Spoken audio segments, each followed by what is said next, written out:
अभी चलिए बच्चों आइए स्टार्ट करते हैं पेपर का डिस्कशन। 24 फरवरी मॉर्निंग शिफ्ट। बेटा देखिए क्वेश्चन क्या है, आइए फटाफट से क्वेश्चन नंबर 1 पे अटैक करते हैं। बेटा देखिए पहला क्वेश्चन बेटा आपको क्या दिख रहा है, यहाँ पे एक साइक्लिक प्रोसेस है और साइक्लिक प्रोसेस में आपको पूछा गया है वर्क डन, है ना। ठीक है, घबराया जा सकता है। ए से बी में आइसोथर्मल एक्सपेंशन है, वॉल्यूम डबल हो रही है तो प्रेशर हाफ हो रहा होगा, ये बिल्कुल पक्का है। खाना बोले हैं, वॉल्यूम डबल हो रही है, प्रेशर हाफ हो रहा है। इसमें कंप्रेशन हो रहा है, आइसोबारिक कंप्रेशन हो रहा है। वापस से वॉल्यूम जो थी वो वही की वही हो गई। यहाँ पर V1 थी, यहाँ 2V1 हो गई। यहाँ पे प्रेशर P1 था, यहाँ पे प्रेशर P1/2 हो गया। ठीक है, और इसमें तो वर्क होना नहीं, तो एक में पॉजिटिव वर्क होगा nRT ln2 और एक में नेगेटिव वर्क आएगा। तो अगर मैं कहूं तो समथिंग माइनस समथिंग वाला ही आंसर होना चाहिए। अगर मैं कुछ भी सॉल्व ना करूं तो कुछ a माइनस b आना चाहिए, क्योंकि एक में पॉजिटिव वर्क और एक में नेगेटिव वर्क के वैल्यूज तो है नहीं कि भाई 10 माइनस 5 5 हो के आंसर आ जाए। आप मेरी बात समझ पाए? तो खाली अगर आप इतना देख लेते कि a माइनस b टाइप का आंसर होना चाहिए तो भी आप पहुंच जाते। कितने लोग ये बात देख पाए पेपर में? अच्छा, ये बात देख पाए आप लोग पेपर में? इतने सारे लोग देख पाए, बहुत ही शानदार है, तो मजा आ गया। और इसका तो वर्क nRT ln V2/V1 होता है। nRT ln V2/V1 बेटा ये जो टॉपिक है बेटा ये बड़ा इंपॉर्टेंट है मेंस के पॉइंट ऑफ व्यू से। 2V1/V1 इनफैक्ट ये एडवांस के पॉइंट ऑफ व्यू से बहुत इंपॉर्टेंट टॉपिक है। माइनस इसमें जो वर्क आ रहा है उसका मैग्नीट्यूड सबट्रैक्ट कर दीजिए। बेटा अगर ये जो है प्रोसेस, ये वाला जो प्रोसेस है इसमें प्रेशर कांस्टेंट है, इसमें प्रेशर कांस्टेंट है P = nRT में नंबर ऑफ मोल्स आपको हमेशा कांस्टेंट है, तो volume directly proportional to temperature, volume half हो गया, टेंपरेचर भी हाफ हो गया। और बेटा आइसोबारिक प्रोसेस का वर्क डन क्या होता है? P डेल्टा V या nR delta T। P delta V या, अरे हाँ ना बोलो, P डेल्टा V या nR डेल्टा T। तो nR डेल्टा T आना है, तो डेल्टा T क्या हो जाएगा बेटा? यहाँ पे का मैग्नीट्यूड लूं तो T/2 हो जाएगा। अरे बेटा अगर यहाँ टेंपरेचर T था तो यहाँ T/2 हो गया। आप अगर ऐसे लोगे तो nR delta T T/2 minus T कर लो यार, अपने आप ही हाँ ना बोलो यार, नहीं आया क्या? बहुत ही आसान क्वेश्चन था पहला क्वेश्चन। दूसरा क्वेश्चन है फोकल लेंथ और रेडियस ऑफ कर्वेचर में बेटा कॉन्वेक्स मिरर के लिए आंसर देना है। मैं कह रहा हूं जनरल बेटा F = R/2 होगा, सिंपल बात है। F = अगर radius of curvature negative side होगा तो ही तो फोकस भी नेगेटिव साइड होगा। इतना सोच पाओगे या नहीं सोच पाओगे? क्या F = R/2 सोचना बहुत भयानक था, कितने लोग सोचने में कामयाब हुए? नेक्स्ट, अब बेटा ये जो क्वेश्चन है ना ये एक्चुअली में मतलब अगर मैं ये कहूं कि दोनों लाइनें ना साइमल्टेनियसली नहीं देनी चाहिए थी, लेकिन मतलब हम ये क्वेश्चन कर जरूर सकते हैं, इसमें कोई दिक्कत नहीं कि क्वेश्चन नहीं कर पाएंगे, ऐसा बिल्कुल भी नहीं। लेकिन कॉन्सेप्चुअली बोलूं तो मतलब जिन्होंने ये क्वेश्चन बनाया है थोड़ा सा गलत सोच के बनाया है। In Young's double slit experiment the width of one of the slit is 3 times the other slit. बेटा ये जो स्लिट्स होती है ना पीछे, ये जो S1 S2 जिसको मतलब डॉट दिखाया था, एक्चुअली होता क्या बेटा? वो स्लिट्स होती है, ब्लेड से काट रखा होता है। और दूसरी स्लिट 3 टाइम्स। अब ये सोच के देखो बेटा, ये मैं इसका साइड व्यू दिखा रहा हूं, ये जो हम ऐसे बना देते हैं ये बेसिकली 3 टाइम्स, तो इसका एरिया 3 टाइम्स है। ये जो एरिया है ना ये इससे 3 गुना एरिया। क्या ये बात समझ में आ गई? अगर एरिया 3 टाइम्स है, दोस्त राजन बेटा इधर देख लो यार प्लीज, रिक्वेस्ट कर रहा हूं। अगर ये एरिया 3 टाइम्स हुआ है तो बेटा जो इस पे एनर्जी फॉल करेगी अब पीछे से, क्योंकि वो बहुत दूर है, तो बेटा मैं कह सकता हूं कि जितना एरिया ज्यादा हो उतनी ज्यादा एनर्जी आ जाएगी। कह लो आ गया समझ में यार? अब इस पे तो इसकी पावर अगर 3 बनेगी तो इसकी पावर 3p बनेगी, और पावर पर यूनिट एरिया आगे इंटेंसिटी आती है, इंटेंसिटी होती पावर पर यूनिट एरिया। तो इसका मतलब कि पावर 3 टाइम्स है तो इसकी इंटेंसिटी जो स्क्रीन पे है वो 3 टाइम्स आएगी, उसकी जो आएगी वो I आएगी, है ना। एक्चुअली तो बेटा इंटेंसिटी 3I और I होगी। हाँ, लेकिन अगर मान लो कोई कहता मैंने क्या किया है, ये सर्कुलर होल्स हैं, जो स्प्लिट्स है वो बेसिकली सर्कुलर हैं और हमने रेडियस को ट्रिपल किया है। अगर कोई कहता रेडियस को ट्रिपल किया तो अब ये कहानी अलग हो जाती है। रेडियस को ट्रिपल करने का एरिया 9 टाइम्स किया है, अब I और 9I। लेकिन बेटा अगर स्लिट्स हैं और अगर आपने स्लिट विड्थ को ट्रिपल कर दिया है एक की, तो एक पे अगर एक की इंटेंसिटी अगर स्क्रीन पे I आने वाली है तो दूसरे की इंटेंसिटी बेटा क्या आने वाली है? पक्का है कि 3I आने वाली। लेकिन बेटा मेंस का बच्चा और मेंस का जो पेपर बनाने वाला है ना, वो दोनों ही थोड़ा सा नीचे आ जाए। The amplitude of the light coming from a slit is proportional to the slit. Amplitude of light coming from a slit is proportional to the slit width. वो कह रहे हैं क्वेश्चन कैसे सॉल्व करना है, उसको मालूम है कि भाई बोर्ड की बच्चा तैयारी कर रहे हैं, है ना, और अपने को कोचिंग वालों को एलिमिनेट करना, उसके मन में केवल एक ही बात बैठी हुई, तो उसने फिर हिंट भी लिखी, amplitude of the light coming from a slit is proportional to slit width. ये मान के सॉल्व करना है, ये नहीं कि intensity proportional to slit width जैसा प्रदीप सर बता रहे ना। एडवांस में तो ऐसे ही करेंगे, एडवांस में कभी भी ये क्वेश्चन नहीं आ सकता। वहां पर आएगा तो कहेंगे कि भाई मतलब कई बार ना मतलब इंटेंसिटी 9 टाइम्स इसके भी क्या नहीं सोचा जा सकता। यहाँ पे कह रहे हैं amplitude proportional to slit width, तो बेटा इससे अगर एम्पलीट्यूड a आएगा तो इससे 3 आएगा, वो ये कहना चाह रहे दैट इज इससे इंटेंसिटी i आएगी तो इससे 9 i आएगी। ऐसा पॉसिबल नहीं है, पर अगर वो देखो बेटा पेपर में, मेंस के पेपर में उतना दिमाग लगाना जितना वहां पर कह रहा है। अगर वो कह रहा है एम्पलीट्यूड जो है वो अगर विड्थ के प्रोपोर्शनल है, मान लो ऐसा है, ऐसा क्वेश्चन भी कह रहा है ना, जब वो कह रहा है कि ऐसा है तो आपको मानना पड़ेगा ना, एग्जामिनर को ये पता है, तो इसमें नंबर उसी हिसाब से आना है। तो amplitude proportional to slit width है, तो इसका एम्पलीट्यूड अगर a है तो इसका 3 है, तो मैक्सिमम टू मिनिमम इंटेंसिटी कुछ ही है। अच्छा मैक्सिमम में एम्पलीट्यूड का जाएगा 4 है, मिनिमम के पे क्या जाएगा 2 है। क्या बात सोच सकते हो, intensity proportional to a square सोच सकते हो या नहीं। 4 स्क्वायर 16/4 क्या जाएगा 4, क्या तो आ गया 4:1 आंसर। अरे हां ना बोलो यार, क्या क्वेश्चन बहुत ही भयानक है। हां हां भयानक है, आगे मोटे दी को समझ में कोई दिक्कत परेशानी, क्वेश्चन ही आसान। अच्छा कितने लोग ज्यादा क्वेश्चन करने में कामयाब थे पेपर में, कितने लोग वाली बात से कंफ्यूज हो जो मैंने बताई, जो जिनके दिमाग में वाली बात स्ट्राइक कर गई, बेटा आपको समझ में आ गई। अगली बार के लिए क्या करना है, अगर पेपर में वो कह रहा है कि ऐसे सोचो तो बस आपको वैसे सोचना। और बेटा ये मैं आपको कह रहा हूँ कि ये तो 100% है कि अच्छा मैं कह रहा हूँ जो एडवांस में क्वेश्चन नहीं आता बिल्कुल आ सकता है, लेकिन कुछ चेंज हो। वो पहली लाइन भी लिखे, वो कहेंगे, वो सबसे पहली लाइन जो होगी ना उनकी होगी assume amplitude of the light coming from a slit is proportional to slit width, और उसके बाद क्वेश्चन चालू होगा। कई बार ऐसा होता है हाइपोथेटिकल सिचुएशन देते हैं, मान लो ऐसा हो, तो जब मान लो ऐसा है तो बेटा फिर आपको मानना ही पड़ेगा, नो ऑप्शन। नेक्स्ट अगला बेटा डबल स्टार है, 2 स्टार्स हैं, है ना, घूम रहे हैं, और जब बेटा घूमेंगे तो किसके अबाउट घूमेंगे बेटा बता दो जरा, सेंटर ऑफ मास के अबाउट घूमेंगे। वेरी गुड, ये m मास का है, ये 2m मास का, करेक्ट है इनकरेक्ट है? यस। और बीच का डिस्टेंस दी है, इससे कितनी दूरी पे आएगा सेंटर ऑफ मास बताओ जरा। 2m × d/m + 2d/3 कितनी दूरी पे आएगा 2d/3।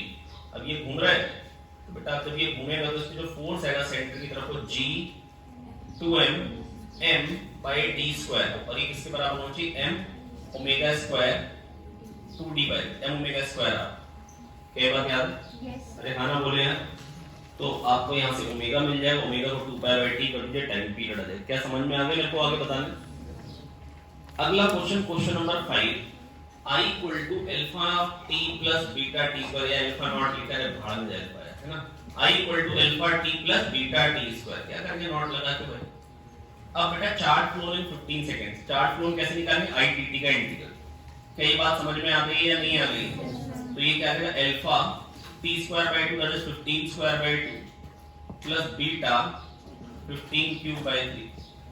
अरे हाँ ना तो बोल दो यार। अब अल्फा बीटा की वैल्यू पुट करके आंसर निकालोगे या नहीं? yes, अच्छा ये क्वेश्चन तो सब लोग कर पाएंगे उम्मीद यही। yes, कितने लोग करने में कामयाब थे क्वेश्चन, कितने लोग ये वाला क्वेश्चन नहीं कर पाए, 5th वाला। ये गलत बात है, यही हम कह रहे हैं बेटा क्वेश्चन पेपर तो आपको पूरा पढ़ना होगा ना। अब देखो अगर मेरे से कोई कहे कि क्वेश्चन बनाओ इस पेपर को देख के, है ना, और अगले साल का मेंस का क्वेश्चन बनाओ और इस क्वेश्चन को 5th क्वेश्चन को देख के बनाओ, ताकि क्वेश्चन भी सेम हो लेकिन लगे नहीं सेम, तो फिर मैं क्या करूंगा, मैं कहूंगा acceleration is given by alpha t + beta t², calculate change in velocity in 15 seconds. a dt का इंटीग्रल चेंज इन वेलोसिटी क्या तो आ गया, है ना, और ये आपके में भी हो सकता। अगला I1 I2 I3 I4। I1 है moment of inertia of ring about its diameter. बेटा ये मोमेंट ऑफ इनर्शिया कायदे से तैयार कर रहा हूं। ये मोमेंट ऑफ इनर्शिया रिंग का है अबाउट इट्स डायमीटर, बेटा वो क्या देगा mr²/2। क्या ये बात सोच सकते हो नहीं? बेटा इसके मोड भी आई होगा, इसके मोड भी आई होगा, क्या ये बात समझ में आ सकती है? I plus I 2I equal to mr square, I हो गया mr square by 2, कोई दिक्कत की बात? हाँ ना बोले? I2 है moment of inertia of disc about its axis. थोड़ी देर चला। अच्छा, डिस्क का बेटा मोमेंट ऑफ इनर्शिया एक्सिस के अबाउट क्या होता है? सेम। तो I1 भी यही है, I2 भी यही है। क्या ये बात समझ में आ गई? I3 moment of inertia of solid cylinder about its axis, क्या वो भी mr square by 2 ही होता है? यस, वो भी mr square by 2 ही होता है। अरे हाँ ना बोलो यार, मालूम है ना ये बात? तो राहुल आपको नहीं मालूम है? सिलेंडर का moment of inertia mr square by 2 होता है। डिस्क का अगर mr square by 2 तो सिलेंडर का mr square by 2 कहां? ये सोचने में थोड़ा सा मुश्किल आएगी आपको। तो आप क्या करें बेटा, आप थोड़ा सा मन लगाएं। आप ये सोचिए सिलेंडर बहुत सारे डिस्क से मिलकर बना है। अब एक डिस्क का है mr square, dmr square by 2, integrate कर दो mr square by 2। इतना सोचना है, हाँ ना बोले? जो स्क्वायर है सिमिलरली वही क्यूब का भी है, जो स्क्वायर है वही क्यूब का भी है।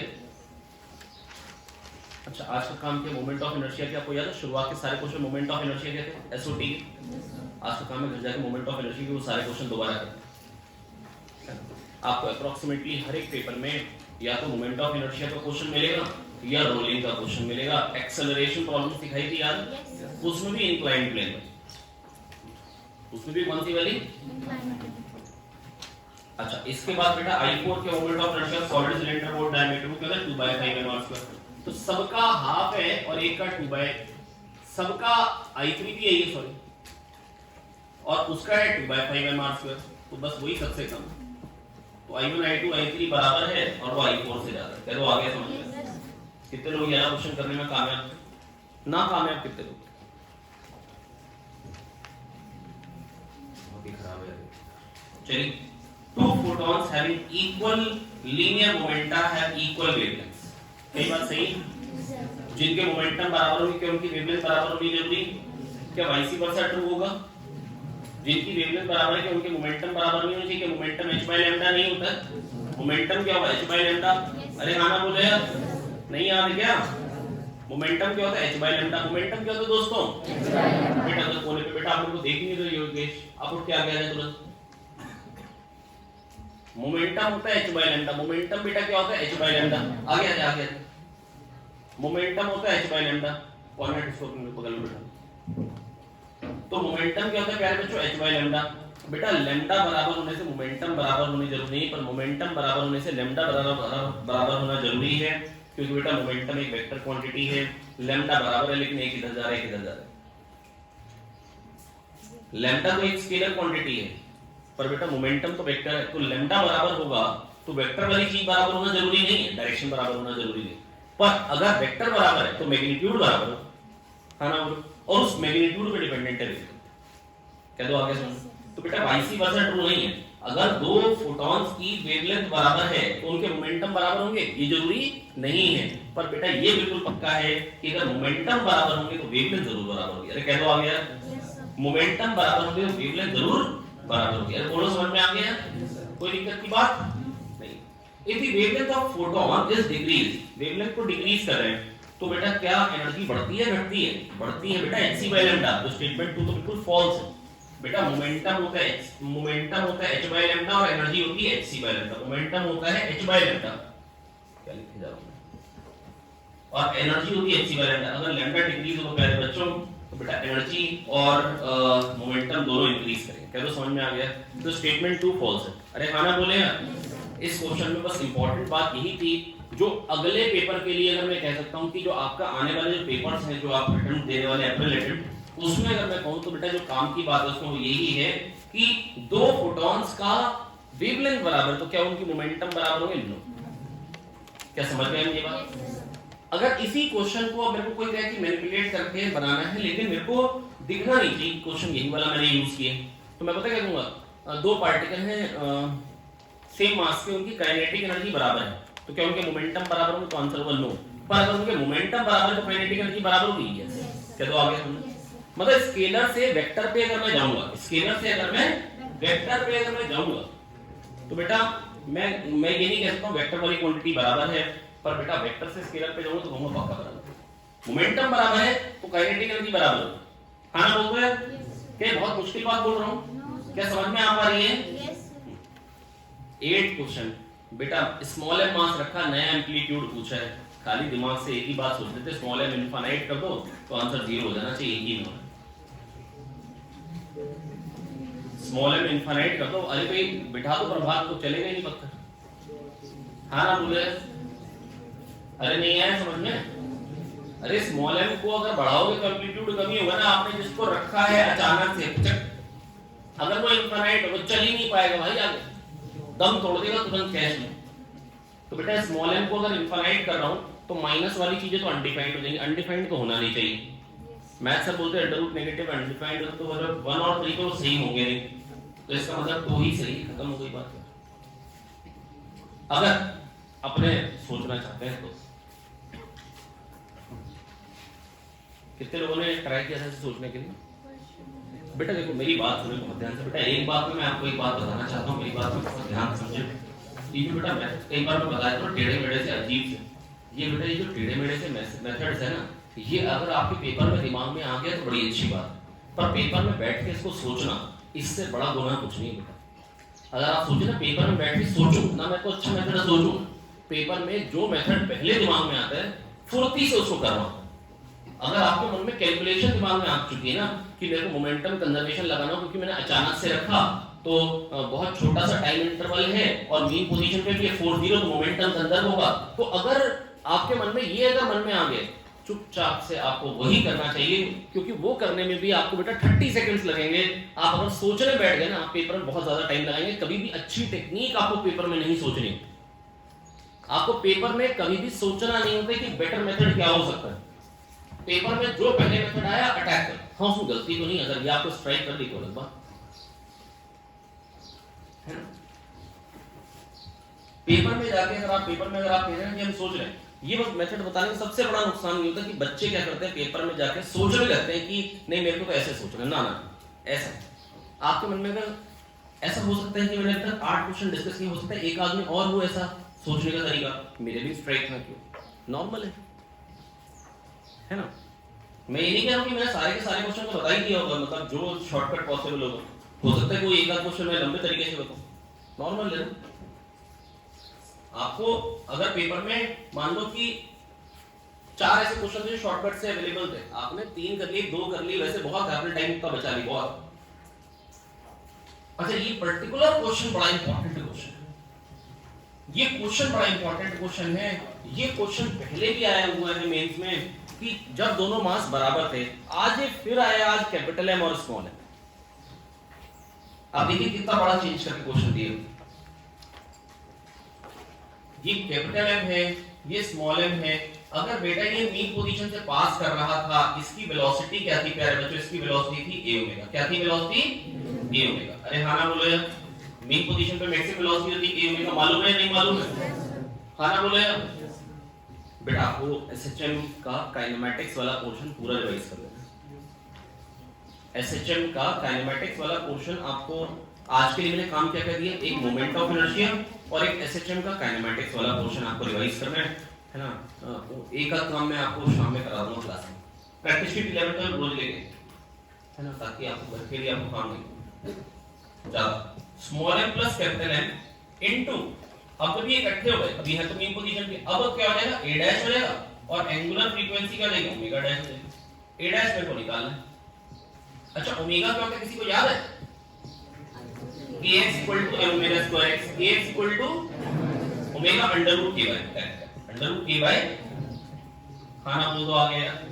क्या इसको काट के यहां पे अंडर रूट लगा पाओगे?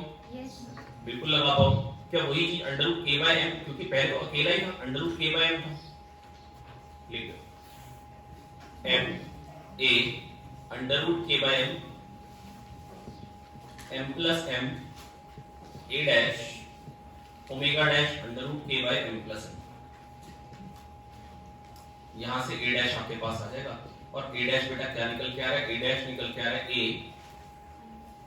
Under root m upon m plus m। अरे हाँ ना तो बोल दो यार। अच्छा एक बात बेटा, इस क्वेश्चन का लिख लीजिए कि आपको कम से कम 2 से 3 बार इस क्वेश्चन को अपने हाथ से लिखे करना।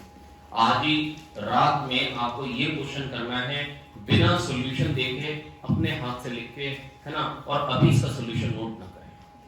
अगर करें तो बस देख देख के नोट करें, बिल्कुल दिमाग लगाए। आपको ये क्वेश्चन का सॉल्यूशन जरूर करना आना चाहिए, बहुत ही इंपॉर्टेंट वैरायटी है ना, इसमें अलग अलग वैरायटी ऑफ क्वेश्चन होता है।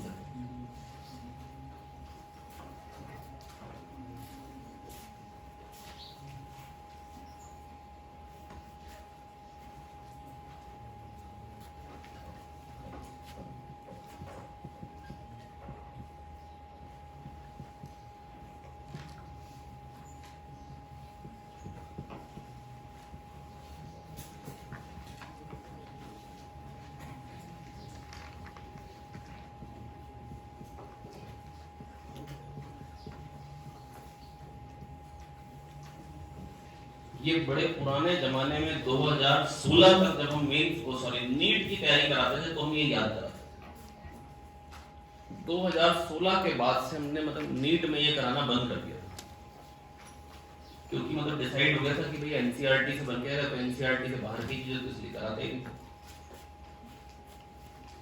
लेकिन ये इस बार बाई चांस ये क्वेश्चन नंबर 9 ऐसा पूछ लिए कि एक्सपेक्टेड बहुत ही कम होता है। इनफैक्ट अगर आप नीट की बुकलेट देखेंगे तो उसमें दे रखा है, क्योंकि पुराना क्वेश्चन है उनका नीट का और कई बार आया वो क्वेश्चन। लेकिन आज के जमाने में माना बंद हो गई कि y equal to 3k 1 - 2 sigma, sigma क्या पॉइसन रेशियो, k क्या बल्क मॉडुलस, y क्या एजेंस modulus, y equal to 2 eta 1 plus sigma. और अगर यहां से सिग्मा को एलिमिनेट करेंगे तो मिलेगा आपको relation 3 by y equals to 1 by 3k plus 1 by eta. आपको याद करना होगा।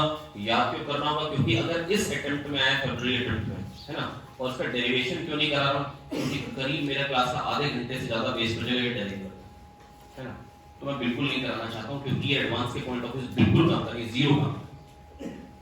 y equal to 3k 1 - 2 sigma, y equal to 2 eta 1 plus sigma, 3 by y equal to 1 by 3k plus 1 by eta, है ना। एक बार इसको हाथ पे लिख लें, तीनों के तीनों रिलेशन हाथ पे होने चाहिए यहां पे, है ना।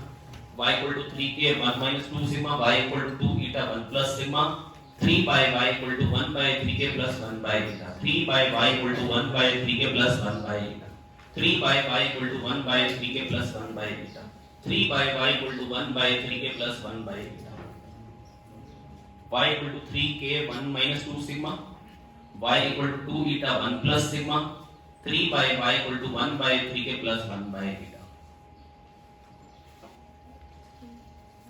याद हो गया? 3 by y equal to 1 by 3k plus 1 by eta, 3 by y equal to 1 by 3k plus 1 by eta, 3 by y equal to 1 by 3k plus 1 by eta, y equal to 3k 1 plus 1 minus 2 sigma, y equal to 3k 1 minus 2 sigma, y equal to 3k 1 minus 2 sigma, y equal to 2 eta 1 plus sigma. आप ऐसे याद रखें, y जो है वो double of eta से ज्यादा होता है, तो इसलिए अंदर 1 प्लस आएगा। y जो है वो डबल ऑफ ईटा से ज्यादा होता है, y जो है वो डबल ऑफ ईटा से ज्यादा होता है और 3k से कम। ऐसे याद रखना आसान हो जाएगा। और 3 के साथ क्या मिला है ताकि आपका फेवरेट नंबर आ जाए jr, तो वो याद y equal to 3k 1 minus 2 sigma, y equal to 3k 1 minus 2 sigma, y equal to 2 eta 1 plus sigma, 3 by y equal to 1 by 3k plus 1 by eta. ये तब भी डायरेक्टली फॉर्मूला आता था NEET में, आज भी ये डायरेक्टली फॉर्मूला है, इस पे क्वेश्चन कभी भी नहीं पूछा न्यूमेरिकल नीट में। अगला क्वेश्चन, क्वेश्चन नंबर 10। बेटा मैं फिर कह रहा हूं, बेटा कोर्स मॉडल बड़ा इंपॉर्टेंट है, आपको हर एक पेपर में एक क्वेश्चन मिलने वाला है।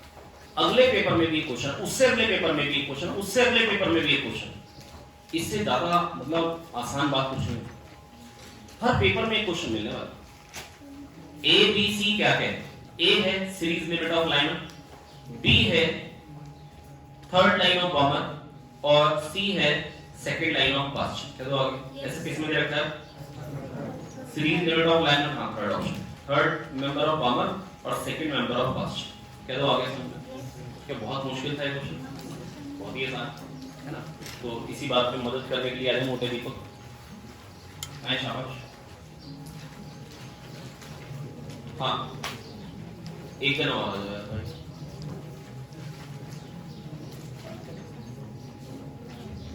बेटा y equal to 3k 1 minus 2 sigma, y equal to 3k 1 minus 2 sigma, y equal to 2 eta 1 plus sigma, y equal to 2 eta 3 by y equal to 1 by 3k plus 1 by eta, 3 by y equal to 1 by 3k plus 1 by eta, 3 by y equal to 1 by 3k plus 1 by eta। ठीक है, अच्छा ये कर दो। अगला question है, बेटा कह रहे हैं 4 identical particles of equal mass 1 kilogram made to move along a circumference of a circle of radius 1 meter under the action of their own mutual gravitation attraction। बेटा मैंने 3 particles का आपको करा रखा है। इनफैक्ट अगर दिन में मैं चैप्टर कराता हूं, मैं 3 का भी करवाता हूं, क्वेश्चन क्लास में 4 का भी करवाता हूं और 6 वाला भी करवाता हूं, है ना। समय कम था, इनफैक्ट मेरे नोट्स में तीनों क्वेश्चंस हैं, लेकिन आपको मतलब मैंने 3 वाला करा दिया था, फिर मैंने 4 वाला इसीलिए नहीं कराया, मैंने कहा कि अगर ये भी करा दूंगा तो फिर बहुत ही बेकार लगेगा। लेकिन ये बहुत इंपॉर्टेंट है, कोई भरोसा मत रखिएगा कि आपके पेपर में 6 वाला क्वेश्चन आने वाला है। अप्रैल ये बड़ा ही इंपॉर्टेंट वैरायटी, ये सबसे इंपॉर्टेंट वैरायटी बेटा आपको ये अच्छे से क्लियर रहनी चाहिए। 1 मीटर के रेडियस पे घूम रहे सब 1 है, ये सब 1। तो अगर ये 1 है, ये 1 है तो ये √2। कई बात समझ में आ गई? ये 1 1 ये 2, तो इस पे जो फोर्स आ रहा है वो देखिए G 1 1, क्योंकि मास 1 1 mm ले लेते हैं ना, तो G mm by 2 square. Clear?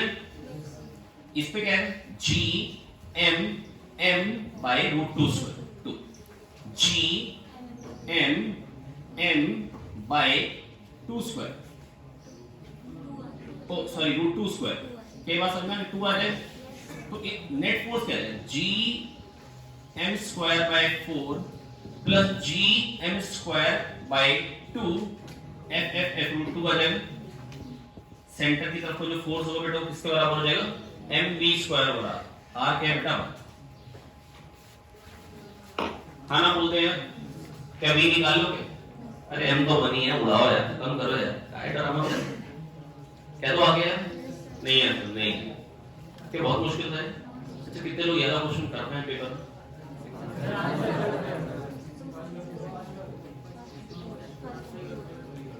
First और फोर्थ सेम थे ना, और आपको एक पेपर बताया नहीं गया था कि फर्स्ट वाले में 3 कर दो, बताया गया था, लड़कों को बताया गया था।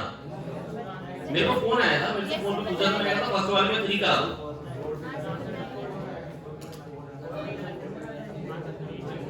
अच्छा आंसर फिर भी मैच नहीं कर रहे, कोई बात नहीं, अगर ये कह रहे मैच नहीं करा, आइए चेक कर लेते हैं ना। वैसे भी m तो हटाओ ना यार, m को क्या करना है 1 है, तो g by 4, तो g by चलो 1 plus 2 √2 हो जाएगा। एलसीएम बाजी तो कर लोगे ना, by 4 का अंडर या ये नहीं आ रहा। अच्छा 4 का अंडर रूट 2 बाहर आ जाएगा एक्चुअली में, और इन्होंने रूट को अंदर, रूट के अंदर, ये अंडर रूट की छतरी छोटी हो गई। पर फिर भी अगर मैं बेस्ट आंसर पे जाऊं तो फिर यार ये समझ में आती है 1 + 2 √2 आ गया और नीचे 4 होगा, 4 का अंडर रूट 2 होना चाहिए और ये बाहर निकल जाना चाहिए था, वो गलती से अंदर रह गया। अच्छा कितने लोगों ने ये सोच लिया था पेपर में कि ऐसा हुआ होगा, मतलब शायद। चलो बता देखो, ये एरर मिल गई बाय चांस, कोई दिक्कत की बात नहीं, टेंशन काय लेनी है, नो टेंशन। अगले पेपर में कोशिश करेंगे कि एक पेयर, ये मतलब ये ना पता नहीं एलएन का लिया था, एलएन वाले तो मतलब लगता बेस्ट बनाएंगे। अगले वाले में वेलोसिटी टाइम ग्राफ दे रखा है बेटा, वेलोसिटी टाइम ग्राफ की स्लोप क्या होगी कोई बता पाएगा? अरे वेलोसिटी टाइम ग्राफ की स्लोप क्या होगी? एक्सेलरेशन की मालूम है? तो एक्सेलरेशन बेटा पहले लगातार कांस्टेंट है और उसके बाद भी लगातार कांस्टेंट है, लेकिन पहले नेगेटिव और बाद में पॉजिटिव, ऐसा किसमें है? तो वीटी ग्राफ की स्लोप एक्सेलरेशन होती है। शुरुआत में आपको बताया गया था जब आप आए थे, तो मैंने आपको सर्कुलर रिवाइज कराया था और वहां पर सारी चीजें इस टाइप की मैंने बताई, याद है? तो ग्राफ बनवाए थे, है ना? तो वीटी ग्राफ की स्लोप एक्सेलरेशन होती है। अगला क्वेश्चन, क्वेश्चन नंबर 13, ये बहुत ही मुश्किल है, ये तो कर पाएंगे? दो कैपेसिटर्स हैं, आइडेंटिकल हैं, पहले वो सीरीज में हैं और फिर पैरेलल में। तो सीरीज और पैरेलल में रेशियो बताना है, तो सीरीज में लेंगे c/2 और पैरेलल में लेंगे 2c। पैरेलल में करेंगे आंसर क्या आ जाएगा बेटा? रेशियो क्या आ जाएगा बेटा? सीरीज और पैरेलल के इक्विवेलेंट का रेशियो आ जाएगा 1:4। दोस्त आपको मेरी तरफ देखना होगा यार, आशीष है ना, अगला क्वेश्चन है बेटा, मतलब ये अब आप करने लायक नहीं थे अभी, तो इसमें जो करंट गेन होता है बेटा वो IC बाय IB होता है। करंट गेन होता है वो IC बाय IB होता है, और आपको शायद IB गिवन नहीं है या आपको ये चीज गिवन नहीं है, और तो IE होता है IB प्लस IC, है ना। मतलब ये आपको थोड़ी बहुत भी नॉलेज होती है, अगर आपने पढ़ रखा होता बोर्ड्स के लिए तो आप कर पाते, लेकिन अभी ट्रांजिस्टर के क्वेश्चन को मैं ज्यादा ध्यान नहीं देने वाला हूँ। जो यूज करना है वो ये करना है IE equal to IB plus IC, जो कि बहुत आसानी से मतलब दिमाग में बैठ सकता है। अगर आप याद करें वहां पर आपने जो रिलेशन पढ़ा था E by B equal to C, कई बार याद आ गई है, तो वहां कहता है E equal to BC, E equal to BC, तो BC साथ में थे, तो I यहाँ पर भी बेटा BC साथ है, यहाँ पर भी कौन साथ में, BC साथ में, IE equal to IB plus IC। Current gain होता है बेटा collector current upon base current, ये यूज होके क्वेश्चन हो जाना था, है ना। हालांकि मैं ये कह रहा हूँ कि इसको एक बार छोड़ते हैं, मतलब समय पे करा दिया जाएगा इसको, आपको नेक्स्ट वीक में कोशिश करेंगे ट्रांजिस्टर भी सिखा देंगे। इस वीक में अपना टारगेट रहेगा लॉजिक गेट्स, डायोड और ज़ीनर डायोड पे इस बार मास्टरी कर लेंगे, है ना। ज्यादा क्वेश्चंस वैसे भी इसके आने और ज्यादा सॉल्व होने की प्रोबेबिलिटी भी इन्हीं क्वेश्चंस की ज्यादा रहेगी। ट्रांजिस्टर पे मेंस का मतलब जो पास्ट है उसमें ये है कि बहुत ही अच्छे क्वेश्चन पूछे गए। अगला क्वेश्चन, क्वेश्चन नंबर 15, इसको तो देखते ही छोड़ दो। आइसोथर्मल में टेंपरेचर कांस्टेंट होता है, ये सोचना बहुत मुश्किल है। आइसोकोरिक में वॉल्यूम कांस्टेंट होता है, ये कुछ सोचना शायद बहुत मुश्किल है। और A का 2 और B का 3, इससे क्वेश्चन हो चुका है। CD को पढ़ने की जरूरत है। और एडियाबैटिक है तो हीट कंटेंट इज कांस्टेंट, ठीक है। और आइसोबारिक है तो प्रेशर कांस्टेंट। वैसे मेरे को बोलना चाहिए था heat is neither supplied nor, मतलब हीट जो है बेटा उसको हमने ना सप्लाई किया है, Q 0। चलिए ज्यादा अच्छी बात ये होती है। आइए नेक्स्ट अगला क्वेश्चन क्या है बेटा, कह रहे हैं चेंज इन वॉल्यूम क्या आएगा अगर इनिशियल वॉल्यूम AQ है, तो V equal to V nought 1 plus gamma delta T, समझा रखा है क्या आपको। तो चेंज इन वॉल्यूम क्या आएगा, V not gamma delta T। V not क्या है AQ, गामा क्या बनेगा 3 अल्फा, कहीं बता रखी बात, डेल्टा T को डेल्टा T हो। चलो आ गया समझ में, बहुत ही मुश्किल है भैया, देश कर पाओगे ऐसे भयानक क्वेश्चन आप। V equal to V nought 1 plus gamma delta T, ये बहुत मुश्किल है ये बात सोचना कि भाई जो चेंज इन वॉल्यूम है वो V not gamma delta T है और गामा 3 है। ये कितने बच्चे क्वेश्चन करने में कामयाब सबने किए क्या, नहीं पढ़ा ही नहीं था क्वेश्चन, यही तो बेटा पापी बात है यार, पढ़ना तो सारे क्वेश्चन पढ़ेंगे यार। मैंने आपको न्यूटन लॉ ऑफ कूलिंग पढ़ा दिया था नहीं पढ़ाया था, उससे क्वेश्चन आया था नहीं आया, अच्छा नहीं आया तो वो एक्चुअली मेमोरी बेस्ड पेपर था जो पहले मेरे को मिला था, उसमें वो सब कुछ, तो ये एक्चुअल पेपर 6 वोल्ट 2 ओम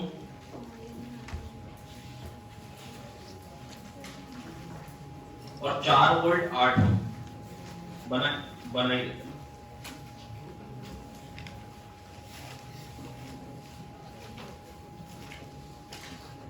अब मेरे को फटाफट से ये बता दीजिए 6 वोल्ट 2 ओम और 4 वोल्ट 8 ओम किसकी चलेगी, 6 वोल्ट की 4 वोल्ट की, करंट ऐसे आएगा ना, इसके क्रॉस पोटेंशियल ड्रॉप पूछा कितना आएगा, चार्जिंग हो रही, चार्जिंग में क्या होता है E प्लस आएगा, चार्जिंग में क्या होता है, अच्छा टोटल EMF क्या हो गया सर्किट में 6 प्लस 4 या 6 माइनस 4, 2 अपॉन टोटल करंट और टोटल रेजिस्टेंस है, चलो आगे समझ में यार, 6 माइनस 4 बाई 10 0.2 हो गया, और E प्लस IR करने को 4 plus IR 4 plus IR 4 plus 0.2 into 8 है ना, तो ये क्या देगा 1.6, क्या देगा 5.6 आ जाएगा, क्या देगा। हालांकि मैं इस क्वेश्चन को भी ओरली कर सकता हूँ, समझ गए हो कैसे, इसकी डिस्चार्जिंग हो रही बेटा इसमें और इसमें पोटेंशियल डिफरेंस है, इसमें और इसमें बात है क्योंकि बीच में कुछ है ही, इसकी डिस्चार्जिंग हो रही है 6 से कम आएगा, इसकी चार्जिंग हो रही है 4 से ज्यादा और दोनों बराबर है, एक में 4 से ज्यादा और एक में 6 से कम और दोनों बराबर, तो 4 से 6 के बीच का आंसर होना चाहिए। इस ये दोनों है तो पैरेलल में, ध्यान से देखो ये और ये एक ही पॉइंट से जुड़े हुए हैं, तो जो इसके क्रॉस पोटेंशियल ड्रॉप होगा वो इसके क्रॉस को, इसकी डिस्चार्जिंग हो रही E माइनस IR आएगा, दैट इज 6 से कम आएगा, इसकी चार्जिंग हो रही 4 से ज्यादा आएगा, तो दोनों में आना बराबर चाहिए और 4 से ज्यादा और 6 से कम होना चाहिए, बस खत्म हो गई बात। Next question number 18। Question number 18 में सोचो अगर वो माइनस क्यू ना होता प्लस क्यू का तो फील्ड जीरो हो जाती। कई बात सोच सकते हो। फोटो देखी क्या? फोटो है आपके पेपर में? मेरे पास ही फोटो। अच्छा फोटो आपके, मेरे को लगा मेरे पास तो सॉल्यूशन वाला है ना एक्चुअली। तो plus Q plus Q plus Q plus Q सारे होते हैं। अगर प्लस क्यू होते तो फील्ड जीरो हो जाती। सबके अपोजिट में एग्जिस्ट करता सब कट जाते। तो अब आप करिए क्या करना आपको, मतलब देखिए अब आप कैसे सोचना चाहते हैं वो आपकी मर्जी है। क्या कर पाए थे क्वेश्चन आप लोग? कोई खास बड़ी बात थी ही नहीं इस क्वेश्चन में, ना करने वाला कुछ नहीं था इस क्वेश्चन में। और बेटा बस मैं आपको ये कह रहा हूँ कि ये बड़ा अपॉर्चुनिटी समझिए कि आप मेंस के लिए तैयारी कर रहे हैं इतना टाइम, है ना।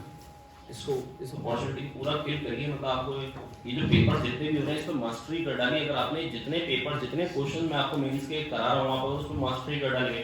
आप ये समझ लीजिएगा कि एडवांस के लिए बहुत अच्छी तैयारी आपकी पहले से ही हो चुकी होगी। एडवांस से पहले सबसे मुद्दे की बात ये होती है कि आपको आसान क्वेश्चन करने आ जाए, आपके मन में फॉर्मूले बैठने के लिए सबसे बढ़िया तरीका होता है फुल सिलेबस टेस्ट। मैं इनफैक्ट ये कह रहा हूँ कि अगर नीट के एफएसटी तक भी, नीट के पुराने पेपर भी अगर आप सॉल्व कर लेना, वो भी बहुत ज्यादा आपको तैयारी देते हैं एडवांस की, क्योंकि आपके मन में सारे के सारे फॉर्मूले बैठ जाते हैं।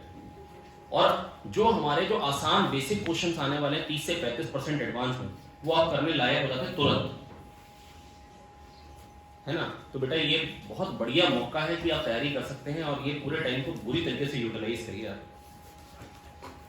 अब यहाँ पे सारे अगर ये प्लस क्यू होते, मैं कह रहा था ये हर जगह तो प्लस ही, खाली यहाँ पे एक माइनस। बेटा ये सब प्लस सब प्लस सब प्लस, यहाँ पे माइनस। तो मैं कह रहा हूं यहाँ पे एक प्लस रख दो जबरदस्ती और एक माइनस भी रख दो, और एक माइनस था। कई बात समझ में आ सकती है। यहाँ पे था तो माइनस, मैं कह रहा हूं यहाँ पे एक प्लस और रख दो। अब प्लस रख दो तो बेटा चार्ज बढ़ा दिया मैं, तो प्लस के साथ क्या रखना पड़ेगा? माइनस भी रखना पड़ेगा।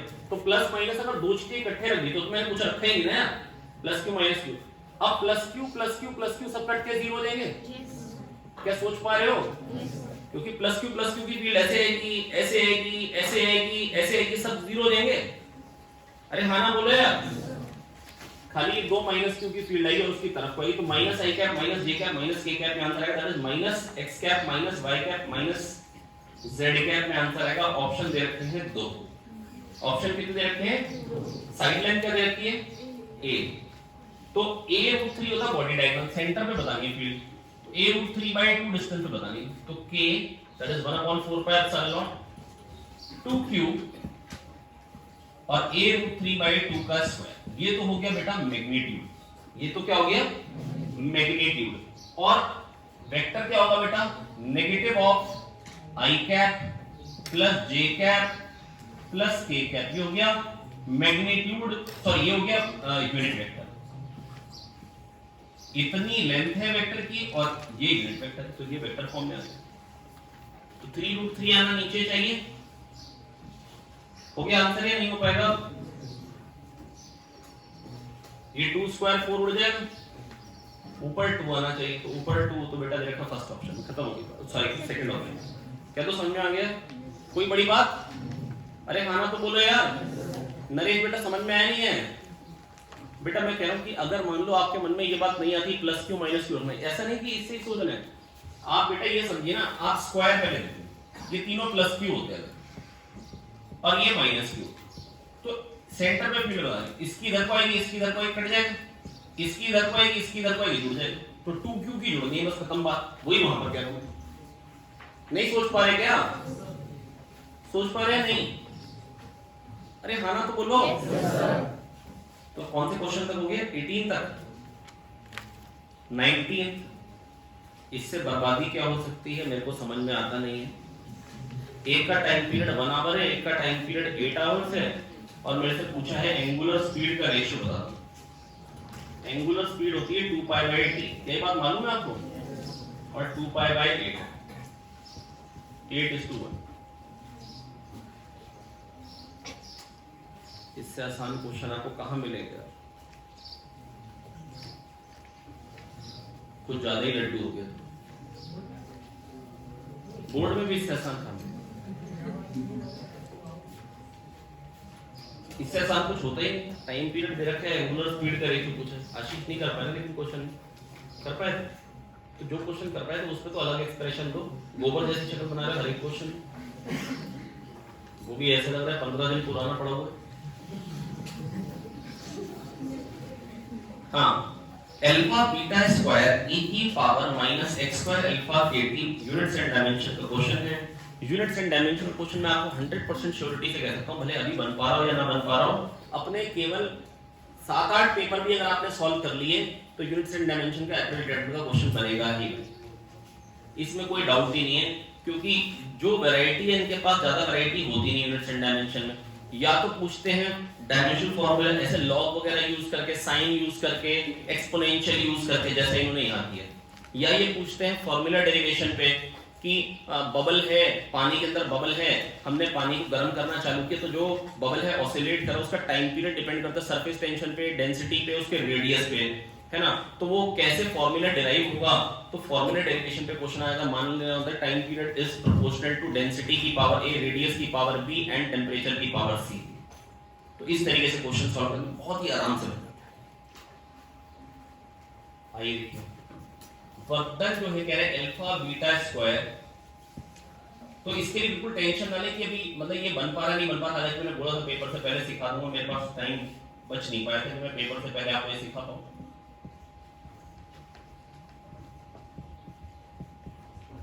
चलिए इस बार का टारगेट लेंगे अगले संडे के पेपर। अच्छा, क्या ये बात याद आ गई? 3/2 kT, हाफ kT क्या होता है? एनर्जी पर डिग्री ऑफ फ्रीडम पर मॉलिक्यूल। क्या बात याद आ गई? हाँ ना बोलो। तो ये kT तो एनर्जी हो गई, समझ में आ गई। e की पावर में डायमेंशन लेस आता है, x स्क्वायर हो गया l स्क्वायर, अल्फा का डायमेंशन पता नहीं, kT का डायमेंशन ml2t-2, और एक्सपोनेंशियल में जो भी चीज आती है वो डायमेंशन लेस आती है, m0 l0 t0। क्या ये बहुत बड़ी बात है सोचना? क्या इतना मैंने बता रखा था? यहां से बेटा क्या आ जाएगा? अल्फा का डायमेंशन m-1 t2। क्या ये बात सही है? अब वर्क क्या होता है? ml2t-2। अरे हाँ ना तो बोलो यार, is equal to alpha beta square, alpha का डायमेंशन फार्मूला m-1 t2 और बीटा का डायमेंशन फार्मूला का स्क्वायर होता है, पर मेरे को बीटा का डायमेंशन फार्मूला बताओ। तो ये कह रहे हैं m2 l2t-4 और अंडर रूट लो तो क्या बनेगा? mlt-4। खत्म हो गई बात। क्या बहुत मुश्किल था या नॉर्मल था? बिल्कुल नॉर्मल। अरे हाँ ना बोले यार। तो बस बेटा मैं जो आपको समझा सकता था वो यही चीज थी कि क्वेश्चन बन जा रहे हैं, कोई खास बड़ी बात नहीं है। और 11 क्वेश्चन समझ में आ गए? अच्छा, कितने बच्चे 11 क्वेश्चन करते हैं पेपर में? सर अलग लाइन में दिया था, एक्सपोनेंशियल की पावर में जो है वो क्वेश्चन में नीचे वाली लाइन में दिया था। समझ बोर्ड पे सही लिखा है। हां, बोर्ड पे सही लिख दिया। आपको पेपर हार्ड कॉपी नहीं दिया था? बाद में चलिए अब ये तो क्या ही कर सकते हैं। चलिए नेक्स्ट, अगली बार से वो ऐप में जो इशू आ रहे हैं उसको तो रिजॉल्व करने का कोई तरीका नहीं।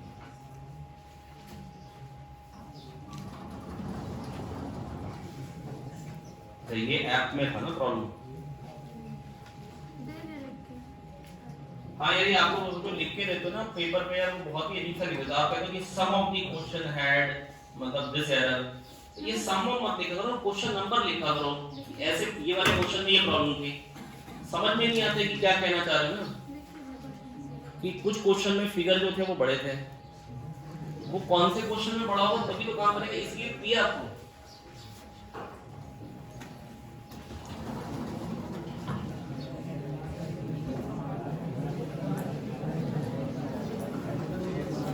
आज सुबह पढ़ रहे थे वो मतलब 10-11 बच्चों का, वो 2-3 बच्चों ने खाली मतलब एक आखिरी था जिसमें वो क्लियरली लिख रखा था, वो टेढ़ी राइटिंग से इनको समझ में आ गया। आइए अब ये एम ए यहाँ पे फोर्स लगाया, कह रहे बताओ कितना मिनिमम फोर्स लगाया हॉरिजॉन्टल ताकि इक्विलिब्रियम में रहे। Magnitude of horizontal force that should be applied to the block to adhere to the wall। अब बेटा मैं जानता हूं कि अगर ये डस्टर ये अगर अभी इक्विलिब्रियम में है, अगर मैंने फोर्स लगाया, अब मैं ज्यादा लगाऊंगा तो इक्विलिब्रियम में रहेगा ही रहेगा। तो बेटा अगर ये पर्टिकुलर वैल्यू पूछ रहे तो मिनिमम वैल्यू ही पूछ रहे, इतना बेटा सोचना पड़ेगा मेंस में, है ना? क्या ये बात समझ में आ गई? तो बेटा अच्छा, क्या हम ऐसी बात कर चुके थे? मैंने आपको फ्रिक्शन रिवाइज कराया और सच में ऐसी बातें मैंने आपको रिवाइज कराई। क्या ये बात याद आ गई है? ज्योति रंजन त्रिपाठी जेआरटी। तो बेटा यहाँ नॉर्मल फोर्स जो आएगा वो तो F आएगा, और बस मैं चाहता हूँ म्यू F काश mg को बैलेंस कर ले, म्यू F mg को बैलेंस। क्या ये बहुत भयानक है? आना बोले नहीं है समझ में? पक्का आगे? तो आज का आपका काम है कि आज का काम नहीं है, मेरा काम है आज का, मेरा काम है आज का कि मैं रिवाइज कराऊं ना। अच्छा फ्रिक्शन जो है वो आपको रिवाइज कर लेना चाहिए, है ना? अच्छा किसी को याद है कि minimum value of force required to pull the block क्या होती है? बता दो क्या होती है? कितने लोग बता सकते हैं? हाथ में? हाँ निशान बताओ बेटा। नहीं नहीं वैल्यू का वैल्यू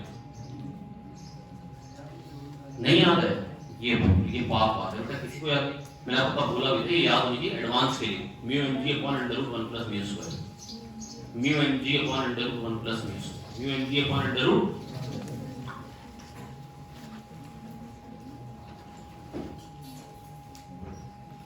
याद था बेटा। देखो अगर मान लो कोई कह दे ये 100 kg का ब्लॉक है और म्यू कितना बेटा 0.5 है, ठीक, और फोर्स लगाया 37 डिग्री एंगल पे। कितने एंगल पे फोर्स लगाया? 37 डिग्री एंगल पे फोर्स। और कोई कह दे कि अब ये इक्विलिब्रियम में ये फ्रिक्शन फोर्स कितना है? मान लो ये 100 है, तो 100 cos 37 कितना हो जाएगा बेटा? 80। तो एक कंपोनेंट लेने आते हैं 100 या 80 और 60 या नहीं आते हैं? नॉर्मल कितना हो जाएगा बेटा? 100,000 हो गया ये। अच्छा नॉर्मल कितना है? वो भी 1000 हो जाएगा। समझ में नहीं है क्या? mg के बराबर हो जाएगा ना नॉर्मल? गलत है बेटा, n प्लस 60 बराबर 1000 हो, n प्लस, तो n कितना आ जाएगा पहले बच्चों को बता सकता है? 940। ये बात समझ में आ गई? अच्छा तो फ्रिक्शन क्या होगा बेटा? Mu n। फ्रिक्शन क्या होता है बेटा? Mu n। बेटा म्यू n तो मैक्सिमम वैल्यू थी, म्यू n तो जो कह रहा है 940 का half that is 470, that is, और आगे को लगाया 80, तो ये चलेगा ही नहीं। फ्रिक्शन कितना आएगा? 80। फ्रिक्शन कितना आएगा? क्या तो समझ में आ गया? अगर फ्रिक्शन का जो मैग्नीट्यूड होता है, जो मैक्सिमम वैल्यू होती है उससे कम लगाओ तो ब्लॉक चलता ही नहीं। और फ्रिक्शन कितना आता है? जितना आपने हॉरिजॉन्टल फोर्स लगाया। क्या तो आ गया समझ में? यार नहीं आया समझ में? अरे हाँ ना तो बोल दो यार। अच्छा अगर मान लो कोई कह देता है कि बताओ मिनिमम फोर्स जिस पे ये चल पड़े, मैं मतलब इसी के पैरेलल जो क्वेश्चन मैंने करा रखे वही बता रहा हूँ। तो ये क्या हो जाएगा? f cos 37 4f/5, f sin 37 3f/5, normal mg और म्यू s n/2, और n क्या होगा? n plus 3f/5 equal to 1000, n plus 3f/5 equal to 1000। अरे हाँ ना तो बोल दो यार। यहाँ से n क्या आ गया? n 1000 minus 3f/5, 1000 minus 3f/5 upon 2 और करना, तो ये हो गई फ्रिक्शन। क्योंकि जस्ट चलने की कंडीशन में आ गए तो इसका मतलब मैक्सिमम फ्रिक्शन लग रहा है। नहीं है समझ में? जस्ट चलने की कंडीशन आ गई इसका मतलब मैक्सिमम फ्रिक्शन लग रहा है। अरे बोलो आया? नहीं है, नहीं है। विपिन बेटा समझ में आ रहा है? तो 1000 माइनस 3f/5 का हाफ, तो 1000 का हाफ 500 माइनस 3f/5 का हाफ 3f/10, आगे को फोर्स है 4f/5 is equals to 500 minus 3f/5, 3f/10। क्या तो आ गया? ये 8f/10 plus 3f/10 11f/10, 11f/10 equals to 500। तो क्या आंसर आ जाएगा? 5000/11। अरे क्या तो आ गया? पक्का आ गया कि मिनिमम फोर्स जिस पे वो चल पड़े, मिनिमम फोर्स जिस पे वो चल पड़े। क्या तो आ गया समझ में? पक्का आ गया। इसी का ही रेसिप्रोकल क्वेश्चन याद है क्या बनाते थे? Minimum value of mu for which the block will remain in equilibrium. चलिए मतलब अभी एक क्वेश्चन हो गया, ये समझ में आ गया, ये पक्का समझ में आ गया। एक बार पहले पेपर सोचे तो फिनिश ऑफ हो जाता है इस क्लास में, तो नेक्स्ट क्लास में अगली बातचीत चालू है। ये मेंस का फेवरेट होता है, अलग अलग एंगल पे ब्लॉक पे फोर्स लगा देना, फ्रिक्शन पूछ लेना, minimum value of force to slide the block, force दे देना, minimum value of mu for which the block will remain in equilibrium. ये जो पर्टिकुलर वैरायटी है मेंस की फेवरेट वैरायटी।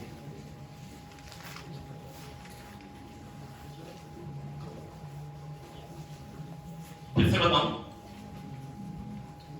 बेटा, एम की फॉर्म में बताओ, ये एम मास है, नीचे को आएगा mg, बेटा बोल दीजिए नीचे को क्या आएगा mg, फोर्स लगाया f थीटा एंगल पे, पूछ रहे हैं minimum value of f to slide the block, तो बेटा क्या होगी f cos थीटा, आगे को आएगा f sin थीटा, ऊपर को आएगा नॉर्मल क्या होगा जल्दी बता दो, n plus f sin theta बराबर mg, क्योंकि ऐसे से ऊपर नीचे जा नहीं रहा है, अभी जस्ट इक्विलिब्रियम में हल्का सा भी बढ़ाया तो ये चल पड़े, n plus f sin theta equal to mg, और जस्ट चलने की कंडीशन पे म्यू n। अब अगर जस्ट चलने की कंडीशन आ चुकी है तो f cos थीटा क्या हो जाएगा प्यारे बच्चों, म्यू n, है ना, अगर हल्का सा भी बढ़ाया तो ये चल पड़े, तो यहां से n की value mg minus f sin theta यहां पुट कर दीजिए, तो f cos थीटा क्या आ जाएगा, mu mg minus f sin theta, यहां से f की वैल्यू निकाल लीजिए, क्या आ जाएगी बेटा, mu mg upon cos theta plus mu sin, general solve कर दिया। अब अलग अलग थीटा पे फोर्स रिक्वायर्ड होगा, अलग अलग होगा चलाने के लिए, क्या ये बात समझ पा रहे हैं? मिनिमम कब होगा, जब इसका डेरिवेटिव 0 होगा, जब इसकी वैल्यू मैक्सिमम होगी। मिनिमम फोर्स कितना होगा, a cos theta plus b sin theta की मैक्सिमम वैल्यू क्या होगी, under root a square plus b square, तो under root 1 plus mu square आ जाएगा, डिनोमिनेटर मैक्सिमम तो वैल्यू नहीं हो, तो minimum force required to pull the block क्या होती है, mu mg upon under root 1 plus mu square. याद होनी चाहिए एडवांस के लिए भी, मेंस के लिए नहीं, एडवांस के लिए भी याद होनी चाहिए भाई, ये वैल्यू।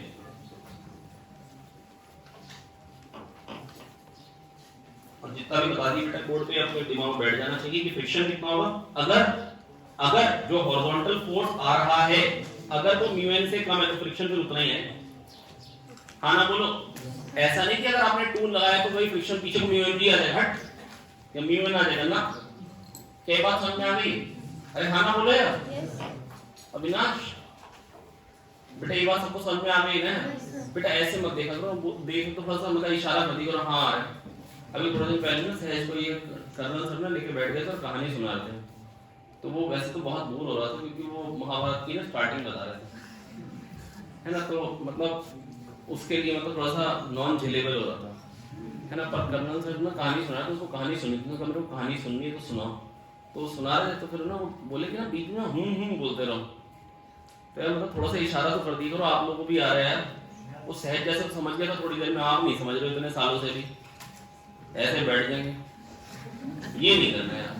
हाँ चलिए आगे बढ़े, क्वालिटी फैक्टर एल बेटा, ये क्वेश्चन आया अगला किसका, क्वालिटी फैक्टर पे। बेटा जो भी एसी का क्वेश्चन आना है आपको मेंस में, या तो वो क्वालिटी फैक्टर पे आना है या एलसीआर सीरीज सर्किट पे आना है, बस दो ही टॉपिक पे क्वेश्चन मिलेंगे आपको, या तो एलसीआर सीरीज सर्किट पे या क्वालिटी फैक्टर पे, तीसरे पे क्वेश्चन नहीं मिलेगा। ईएमआई पे क्वेश्चन आएगा तो एलआर सर्किट पे आएगा, t इक्वल टू 0 पे current, t equal to steady state पे करंट, या इनफिनिट टाइम पे करंट, या एनर्जी स्टोर्ड इन इंडक्टर बता दो, ये बकवास है।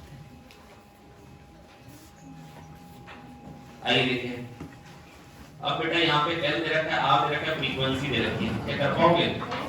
क्या क्वालिटी फैक्टर मालूम है, एक्सएल बाय आर, ये एक्सी बाय आर होता है at resonance at omega nought, क्या हो जाएगा 2 पाई एफ, एफ कितना दे रखा है 10 की पावर 7 कर दो, एल क्या दे रखा है 2 into 10 की पावर -4, काट लोगे बाय आर, आर क्या 6.28, काट लोगे 2 पाई गया, तो क्या आ जाएगा 2000, खत्म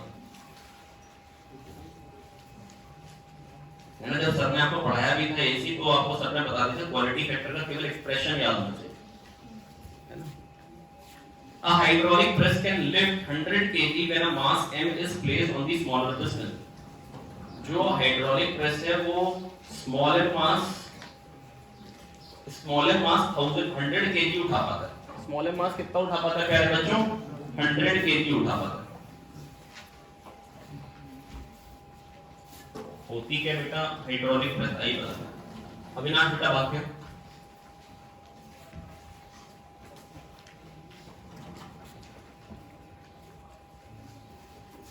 होती क्या हाइड्रोलिक प्रेस? ये एक तरफ पतला सा पिस्टन है और एक तरफ ये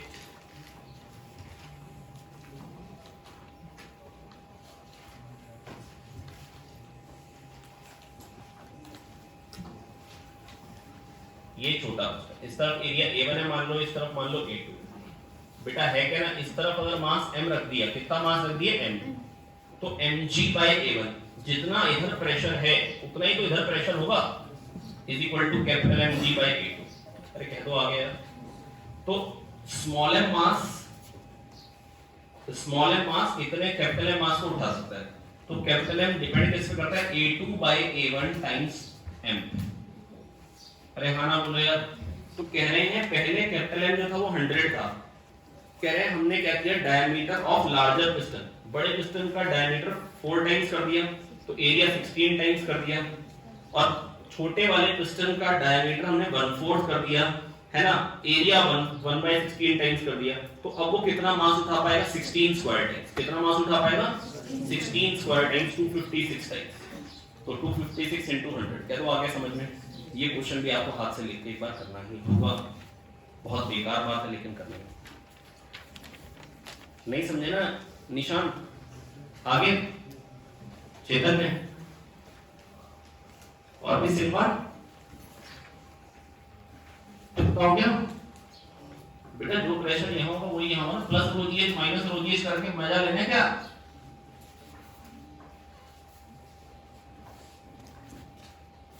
आपको अगर ऐसा कहना नहीं यहाँ तो यहाँ पर प्रेशर है बेटा mg/A1 एक्चुअली नहीं है, Pa + mg/A1। इतना इतना मजा लिया जा सकता है? इतना मतलब ऐसे मतलब इतनी बात बोल दी थी, चल गया था क्या? Yes sir. ये Pa + mg/A1, तो यहाँ पर भी Pa + mg/A1। लेकिन बेटा Pa तो ऊपर भी है ना, तो बेटा ये Pa आपस में कर देंगे। एक्स्ट्रा फोर्स ऊपर को क्या है? mg/A1 × A2। क्या समझ में आया या नहीं है अभी? तो इतना ऊपर को है तो इसी लोड को बस वो बैलेंस कर सकता है mg के बराबर। अरे क्या तो आ गया यार? फिर बताओ नीरज, तुम बेटा इधर देख नहीं रहे हो, मैंने पीछे आके ऐसे जोर से रैपट मार रही ना, 7 पुष्पों पे अंगुलियों के निशान होंगे हमारे।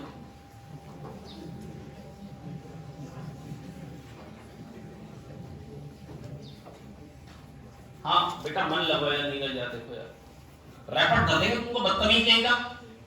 देख नहीं रहा इधर, इस पे m मास रखा है बेटा, है ना। इसका एरिया जो है बेटा वो A2 है, इसका A1 है। यहाँ पे प्रेशर होगा बेटा Pa + mg/A1। क्या ऐसी बात मैं कर चुका हूँ क्या थर्मोडायनेमिक्स में भी? बेटा Pa + mg/A बताइए, कभी कभी थप्पड़ भी लगाए थे। तो यहाँ पर भी Pa+, इसको बता दी कि तुमने पेपर में ठीक लिखा, वो बॉन्ड बन गई Pa + mg/A1। और ऊपर बेटा ये तो Pa की झंड हो जाएगी। एक्स्ट्रा फोर्स क्या है बेटा? प्रेशर mg/A1 ये हो गया बेटा प्रेशर डिफरेंस इनटू A2। कह दो आ गया यार, बस यार ओके। GTD next. ये क्वेश्चन बेटा ही नॉर्मल कन्वेंशनल क्वेश्चन है। पुराने जमाने में ये क्वेश्चन आया था तो कहा था कि एक स्फीयर है, चींटी चढ़ रही है उस पे, और चींटी कितना मैक्सिमम एंगल तक चढ़ पाएगी? बेटा वहां तक चढ़ पाएगी जहां पे एंगल ऑफ रिपोज बन जाएगा। क्या तो आ गया यार? अच्छा क्लास में ऐसी बात करी हुई याद है आप लोग को? बेटा जब mg cos थीटा इधर को आ रहा है, mg sin थीटा इधर को आ रहा है, नॉर्मल इधर को आ रहा है, नॉर्मल mg cos थीटा होगा, और फ्रिक्शन जो होगा प्यारे बच्चों वो क्या हो जाएगा बेटा? mg sin theta. फ्रिक्शन क्या हो जाएगा? अरे क्या तो आ गया? फ्रिक्शन को mg sin थीटा कर दीजिए, और फ्रिक्शन म्यू n जब maximum value of friction just इसको सपोर्ट करे, उससे ज्यादा एंगल नहीं बढ़ता है। ये बात याद आ रही है? और वो एंगल क्या होता है बेटा? Maximum angle, angle of repose. और एंगल ऑफ रिपोज की कंडीशन क्या है? tan theta equal to mu.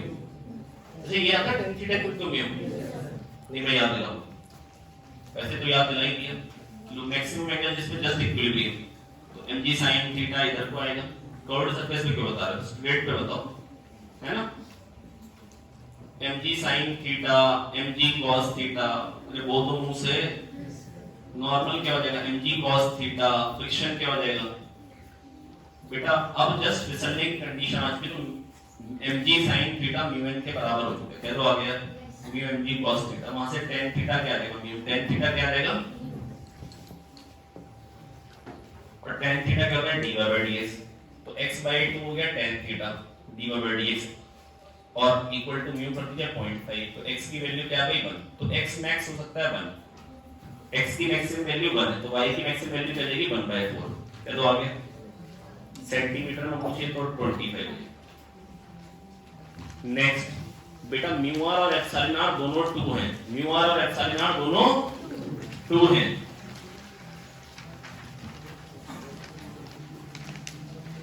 हाँ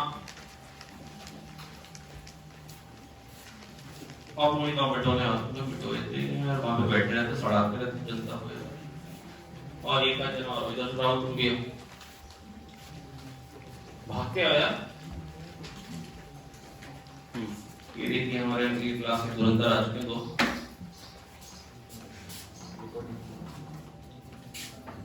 हाँ तो बेटा मेरी बात सुने बहुत ध्यान से, बेटा थोड़ा ध्यान से, ये सोचे सुबह वाला काम चल रहा है, हाथ में चोर, गुड वर्क गुड वर्क।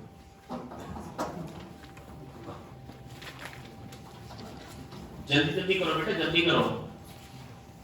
हाँ बेटा एक बार की बात है, उनको मैं से जोर से रैपट मारेंगे बदतमीज, सी होगा, जाओ यहाँ से, निकलो यहाँ से, सी होगा 1/√μ0 एप्सिलॉन। अरे हाँ ना बोलो यार, velocity 1/√μ0 mu R epsilon naught epsilon R, क्या ये बात याद है, क्या बताइए मैंने ये बात है, क्या बात कर रहे हैं। अच्छा c/b क्या होगा, रिफ्रैक्टिव इंडेक्स, क्या बात याद है, √μ और एप्सिलॉन आर। अरे हाँ ना तो बोलेगा, और म्यू और एप्सिलॉन आर दोनों 2 है, ये भी 2 है ये भी 2, तो ये 2 आ जाएगा निकल के, तो वेलोसिटी क्या हो जाएगी c/μ, मतलब c बाय रिफ्रैक्टिव इंडेक्स 2 है, तो आगे 1.5 × 10⁸, पर कह रहे समथिंग × 10⁷, तो समथिंग कर रहे हैं 15। कितने लोग ये वाला क्वेश्चन करने में कामयाब थे पेपर में, नीरज तुमने पेपर में किया क्या, गोबर कितने लोग नहीं कर पाए ये क्वेश्चन,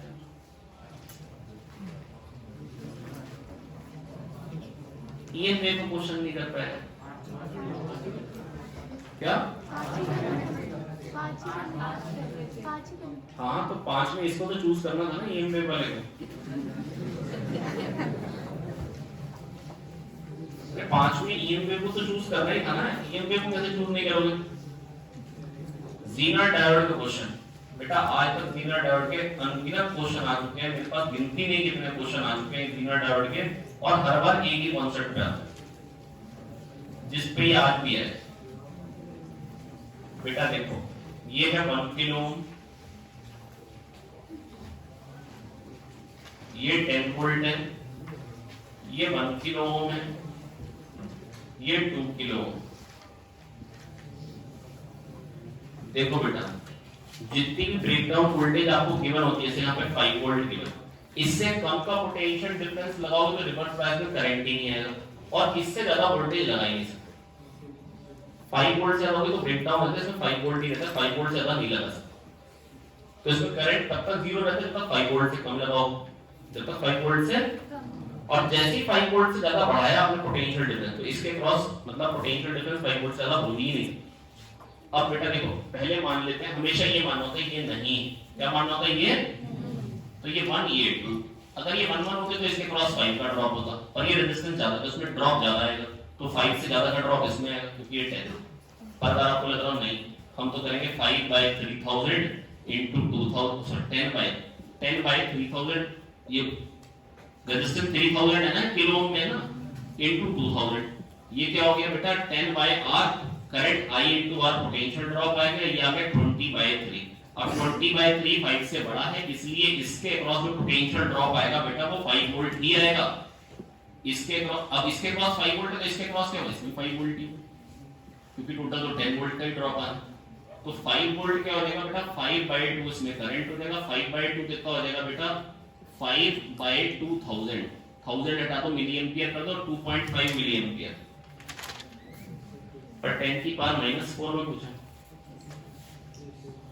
2.5 into 10 की पावर -3 आया ना, -4 में करना है तो 25 into 10 की पावर -4 कर दो। क्या तो आगे समझ में आया? ये आता था किसी को या नहीं आता था? ज़ीनर डायोड में बेटा कंडीशन ये होती है। अच्छा यही क्वेश्चन अगर आपको आ गया ना, तो आगे ज़ीनर डायोड के जितने भी क्वेश्चन आएंगे पक्का बन जाएंगे, पक्का। बस ये क्वेश्चन सीख लो। और बेटा मैं आपको बस ये बता रहा हूँ कि ज्यादा टोटल 18 क्वेश्चन थे, 17 टोटल 17 क्वेश्चन थे, और 17 में से 11 जो थे 12, 17 में से 12 क्वेश्चन थे डायोड पे और लॉजिक गेट पे, है ना, या जस्ट लैंग्वेज वाला प्रॉब्लम वो भी उन्हीं पे, और 5 थे बेटा ट्रांजिस्टर। और बड़े आराम से ज़ीनर डायोड का बेटा क्वेश्चन बन जाता है। ज़ीनर डायोड का मान लीजिए हर दूसरे या तीसरे पेपर में क्वेश्चन होगा ही होगा। और कैसे करना होता है, सोचने का तरीका क्या होता है बेटा, जो ज़ीनर डायोड के क्रॉस, जो भी आपके क्रॉस, जो ज़ीनर डायोड के क्रॉस आपको दे रखा है, मतलब जो ब्रेकडाउन वोल्टेज दे रखी है, जब तक इतना नहीं होगा तब तक ये रिवर्स बायस में करंट 0 होगा। अरे हाँ ना बोलो, जब इससे ज्यादा लगाओगे तो इसके क्रॉस उतनी वोल्टेज रहेगी और उससे ज्यादा बढ़ नहीं सकती, आप उससे ज्यादा वोल्टेज लगा ही नहीं सकते। तो बेटा अभी पहले आपको क्या मानना था, ज़ीनर डायोड है ही नहीं। अब पोटेंशियल ड्रॉप कितना है वो निकाल लो।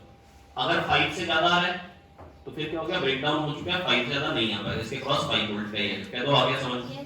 पर अगर मान लो 3 वोल्ट आ रहा था तो इसके क्रॉस 3 वोल्ट ही होगा, इसके क्रॉस क्या होगा, 3 वोल्ट ही होगा, 3 वोल्ट ही होगा। 5 वोल्ट से ज्यादा आ ही नहीं सकता। तो अगर बेटा, अगर मान लो कंडीशन ये होती, किलो में दो के लिखे,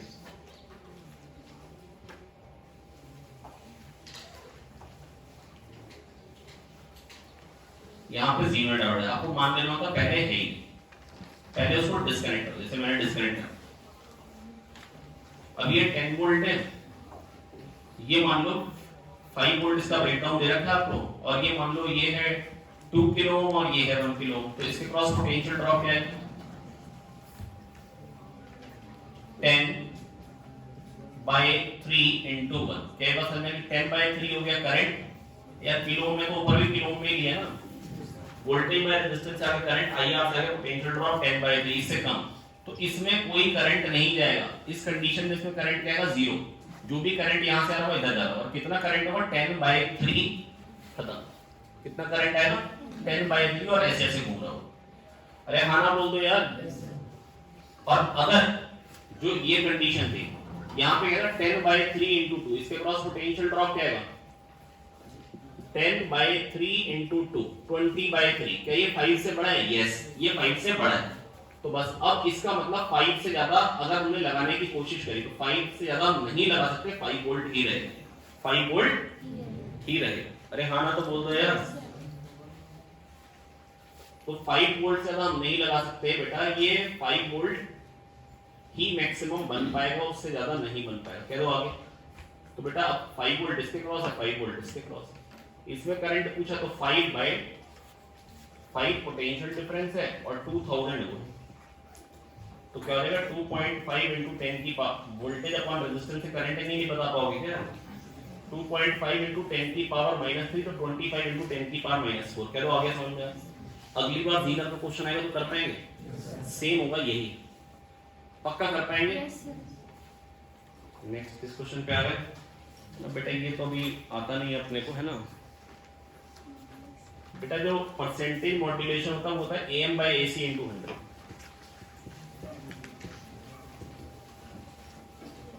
ये मैसेज सिग्नल का एम्पलीट्यूड है, ये कैरियर वेव का एम्पलीट्यूड है ना। तो बेटा 20/80 into 100 करना था सिंपल, तो 25%।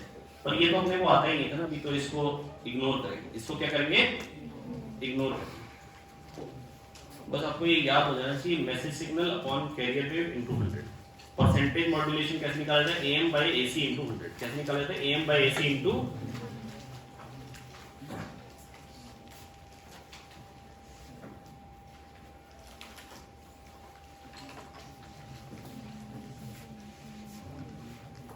अगर कम्युनिकेशन की बात करूं तो बेटा जो क्वेश्चन मिलेंगे सबसे ज्यादा इसी पे मिलेंगे, परसेंटेज मॉड्यूलेशन, दूसरा मिलता है height of antenna lambda by 4, तीसरा मिलता है एंटीना से कितनी दूर तक सिग्नल जा सकता है √2RH।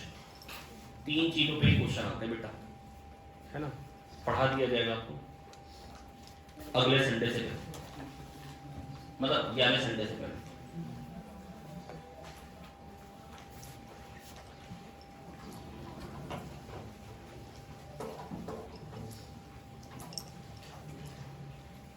AM by AC into 100, AM by AC into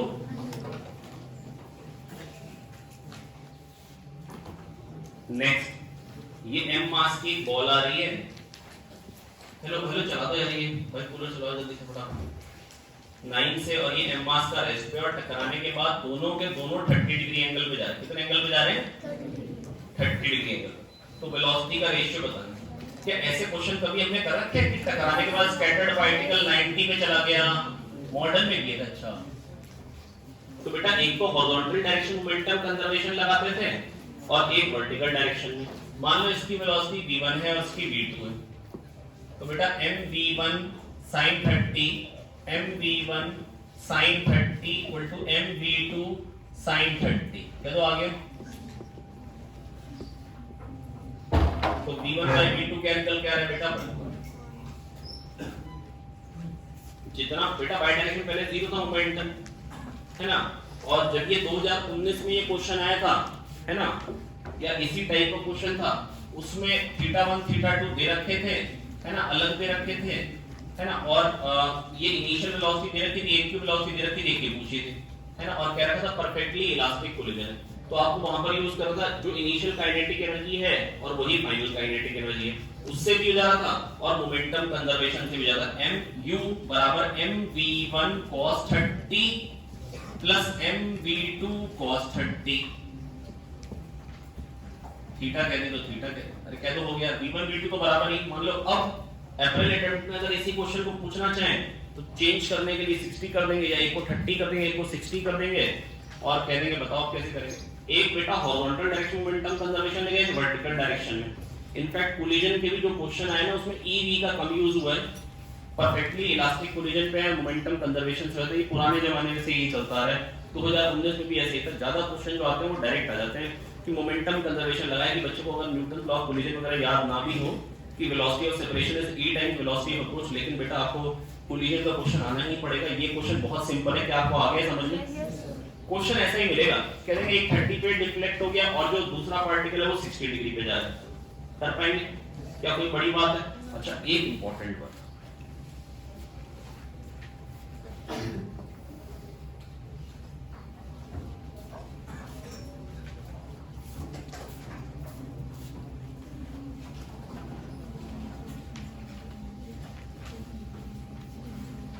यार लिखते चले जाओ कौन कौन सी चीजें वैरायटी कोलिजन पे डिस्कशन बाद में एक बार होता है। ये एम मास का है, ये रेस्ट पे है, इलास्टिक कोलिजन होने वाला है। तो बेटा कैसा होगा, ये रेस्ट पे था, इसकी वेलोसिटी 0 है इनिशियल, जब ये आएगा टकराएगा। अब देखो बेटा इस तरफ को वाला वेलोसिटी जो है वो u cos थीटा है और इस तरफ को वेलोसिटी है u sin थीटा, हाँ ना बोलो यार। अब अगर सेम मास के इलास्टिक कोलिजन, तो लाइन ऑफ कोलिजन के अराउंड जो वेलोसिटी होगी वो इंटरचेंज हो जाती है। कई बार याद आ रही है, तो ये u cos थीटा चला जाएगा u sin theta, that is दोनों 90 डिग्री एंगल पे है, दैट इज दोनों, हाँ ना बोलो यार। तो इलास्टिक कोलिजन में इनिशियल और फाइनल काइनेटिक एनर्जी बराबर होती है और मोमेंटम कंजर्वेशन तो हमेशा ही एप्लीकेबल होता है। अगला क्वेश्चन 9 वाला ये करके आया कोई? 5 में इसको चूज किया किसी ने? अच्छा, ये था तो ट्रांसफार्मर का, पर इतनी सारी बातचीत थी कि इतनी सारी लाइनें थी कि पढ़ने का दिल नहीं किया। पहले तो ट्रांजिस्टर वर्ड डाल दिए उन्होंने घबराने के लिए, बोला था कि आपको हर एक चैप्टर का क्वेश्चन पढ़ना होगा। क्वेश्चन तो पढ़ लो यार।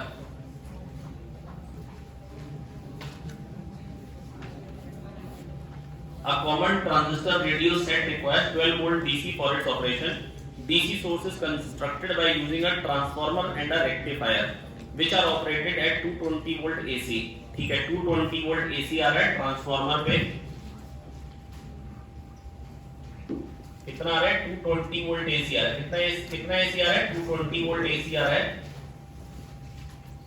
Number of turns in the secondary coil is 24, number of turns secondary coil में 24 है,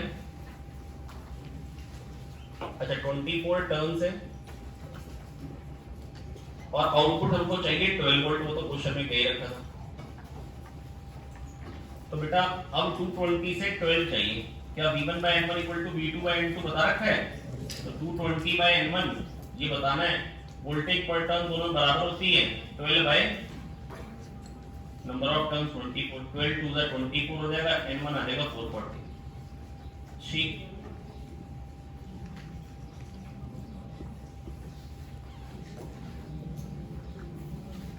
हेलो नरेश, बेटा बात नहीं करो अभिनव से। अभिनव बेटा समझ में आ गया नहीं आ गया? तो V1 by N1 और V2 by N2 बराबर करना है। अगला क्वेश्चन एनालाइजर पोलराइजर पहले साथ साथ में थे, ये क्वेश्चन में नहीं गिवन था, है ना, देना चाहिए था। और उसके बाद क्या हुआ, एक को 30 डिग्री से रोटेट कर दिया, 30 डिग्री से, तो पहले अगर इंटेंसिटी I आ रही तो क्या देगी, I cos square 30 that is 3/4 हो जाएगी, दैट इज 100 का 3/4 मतलब 75 देगी।